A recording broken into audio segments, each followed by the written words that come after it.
bila dia berucap, saya rasa tak pernah lagi seorang Perdana Menteri Malaysia, saya rasa lah, ni saya mungkin silap, tolong betulkan kalau saya silap, seorang Perdana Menteri Malaysia membuat ucapan ambang tahun baru, kan, menjelang tahun baru ni, pada macam mana saya kata, di sebuah masjid. Betul kan kalau tersilap? Ni kalau tuan-tuan rasa macam saya tersilap, dia kata, ada sebelum ni pernah.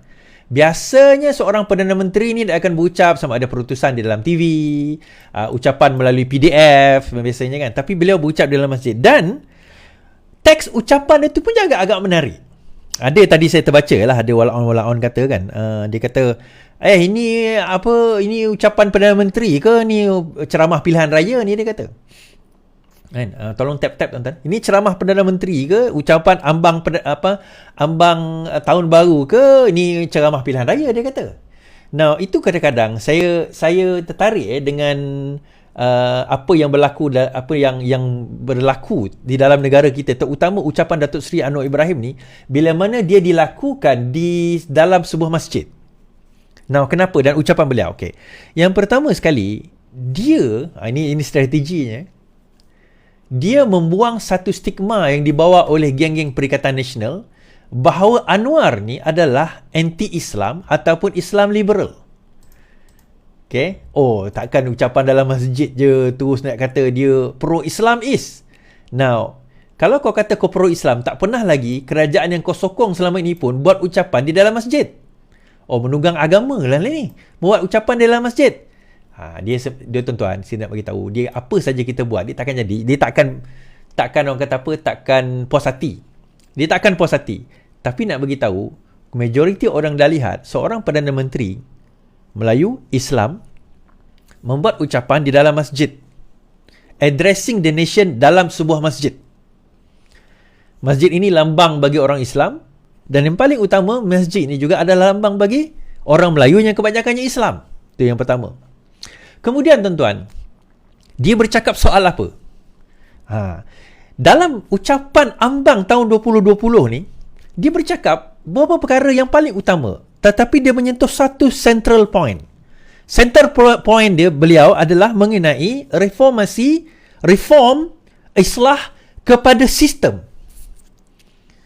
Islah kepada sistem, reform kepada sistem yang kita ada di dalam negara kita. Now, kenapa perkara ini sangat penting dan diucapkan di awal tahun ni, nak awal tahun lah, kira pukul 8 malam tadi kan, kepada menjelang tahun 2023. Sebab kita selalu berkata azam kepada tahun baru hendaklah dimulakan pada tahun itu. Jadi azam seorang Perdana Menteri bernama Datuk Seri Anwar Ibrahim ini adalah nak memulakan perkara tersebut. Perkara apa tuan-tuan? Membetulkan kembali sistem. Dia bercakap tentang accountability, kebertanggungjawapan. Dia bercakap tentang integriti. Dan dia juga menyentuh soal dan perihal rasuah.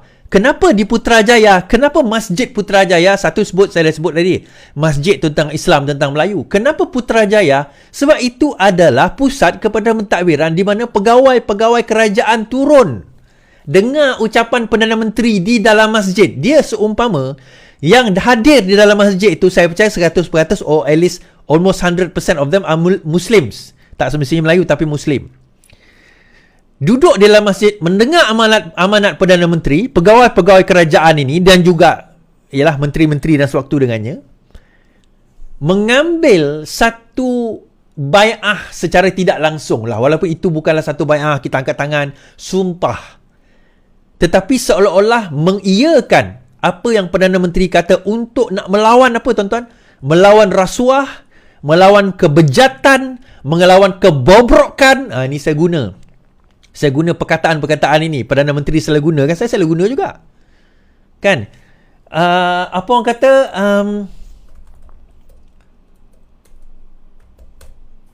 Kan? Dia adalah satu welas asih. Welas asih ni apa is? Dalam sajak saya guna perkataan welas, W-E-L-A-S. Satu compassion, satu benda yang passionate, yang welas asih kepada oleh seorang Perdana Menteri yang sejak berpuluh tahun hidupnya Saya rasa sepanjang usia dewasanya berjuang untuk nak, orang kata apa, nak melawan rasuah, nak meningkatkan taraf hidup rakyat, nak memastikan bahawa golongan-golongan miskin terbela, ini dia. Dan dia lakukan di dalam masjid atas tujuan apa, tuan-tuan? Nak bagi tahu pegawai-pegawai kerajaan ini, di dalam masjid ini, kamu, saya, kita semua dalam tempoh masa 5 tahun ini kena berusaha, berjanji bahawa kita akan melakukan sedemikian kepada rakyat. Ada juga yang mempersoalkan tadi, dia kata kenapa nak buat di dalam masjid. Dan saya kata tadi, bila dibuat di dalam masjid, impak dia itu lain. Impak bahawa Perdana Menteri kita seorang liberal itu telah berjaya kita nak buang. Kita dah berjaya lawan, kita berjaya hakis. Bahawa beliau bukan seorang liberal sebagaimana yang didakwa oleh ramai orang. Terutama di dalam PN. Dalam PN dia ramai lah, biasalah dia suka main dakwa je. Bukti tak pernah ada bawa pun, tapi dia nak suka main dakwa. So dia dakwa lah. Kan dia dakwa kita ni, Perdana Menteri ni seorang liberal dan sebagainya, kan dia dakwa. Okeylah, tak apa, dia nak dakwa, terpulang pada dia nak dakwa.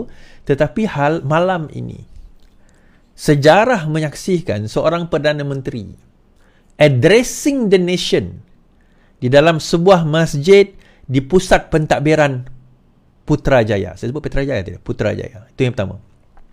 Dan dia address dalam beberapa isu. Satu, yang bertemakan kepada perkara yang sama, iaitu reform. Islah, reform, pembaikan, pembaharuan. Okay. Islah kepada pentadbiran, accountability, dan dia memberi contoh bagaimana kerajaan sebelum ini yang mendendangkan gendang-gendang bahawa kerajaan sekarang bersekongkol dengan orang kata apa, dengan kluster mahkamah, tetapi sebelum ini mereka sendiri bersekongkol dengan kluster mahkamah yang memunggah bukan million, bukan jutaan, tetapi bilion ringgit di dalam 1MDB. Bilion ringgit di dalam wang 92 bilion. Jadi persoalan-persoalan ini, mereka yang bersuara, walaon macam-macam bersatu, yang bersuara itu sebenarnya tidak ada hak bersuara sebab mereka sendiri mengamalkan perkara tersebut. Sedangkan kita telah berjaya menurunkan, mengurangkan, dampen, memastikan bahawa reform itu dibawa sekurang-kurangnya. Dan sekiranya beliau juga, Datuk Seri Anwar juga menyebut tadi perihal apa, tuan-tuan? Beliau juga menyebut tadi perihal bahawa tidak akan ada campur tangan di dalam sebarang kes-kes dan dakwaan-dakwaan. Tidak ada. Tidak ada campur tangan di dalam kes dan dakwaan-dakwaan yang ada. Teruskan. Dan beliau juga menyentuh persoalan tentang perkauman. Nah, saya menarik ada seorang tadi, ada orang komen lah, dia kata DAP lah yang memulakan resis ini pada tahun 2018, dia kata. Sikap resis ini DAP lah yang memulakannya. Seolah-olah sebelum 2018 tak ada sifat resis ni, tuan-tuan. Seolah-olah. Macam juga ada tadi satu video kan, pasal adalah satu pasangan gay ni apa semualah dalam TikTok tu kan. Dia kata PH lah kerana memerintah jadi benda ni jadi berleluasa. Seolah-olah zaman sebelum tu tak ada. Tak ada pondan, tak ada gay, seolah-olah tak ada. Ni tiba-tiba zaman PH pemerintah. Abang kata abang aspirasi tadi kan. Kalau kita tengok, seolah-olah apa nama, PH pemerintah ni, dia kata dia buat lawak je lah. Kan? Terus tak ada azan, seolah-olah macam tu. 5 minit. Jadi kalau kita tengok, sebenarnya hakikat, kita nampak 30 minit je video tadi tu.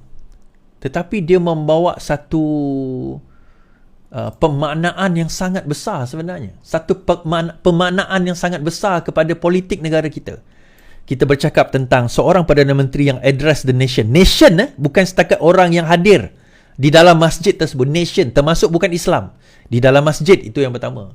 Kedua, beliau bercakap soal integriti, bukan setakat kepada nation, tetapi pegawai kerajaan yang hadir di dalam masjid tersebut. Kenapa masjid? Mereka sekarang bersaksi di hadapan Tuhan bahawa ketua mereka akan melaksanakan perkara ini. Dan yang ketiga, beliau address the nation di dalam masjid, menyentuh soal perkauman. Bagaimana ada setengah parti itu membuat perkauman yang sempit. Menggunakan perkauman yang sempit. Menggunakan agama dan bangsa untuk nak kepentingan politik mereka. Dia address perkara ini. Dan sebenarnya inilah antara sebab utama kenapa negara kita ini sentiasa mencurigai di antara satu sama lain. Saya pernah buat satu video, viral juga video ni dululah. Saya kata bukan sekolah vernacular, bukan sekolah tahfiz, bukan sekolah kebangsaan tu yang membuatkan kita jadi resis, tuan-tuan. Sebenarnya yang membuat kita jadi resis ni antara lain adalah politik. Di mana parti-parti berteraskan bangsa, parti-parti berteraskan agama ni, yang memainkan bangsa dan agama ni untuk kita bercakap di antara satu sama lain. Mereka gunakan bangsa, mereka tunggang agama supaya kita bercakaran di antara satu sama lain.